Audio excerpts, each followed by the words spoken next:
You ask Tiger to solve. This deals with linear equations with one unknown. The final result is x equals 6. Let's solve it step by step. Simplify the expression. Expand the parentheses.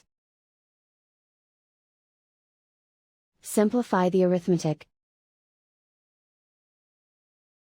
Group all constants on the right side of the equation. Add 35 to both sides. Simplify the arithmetic.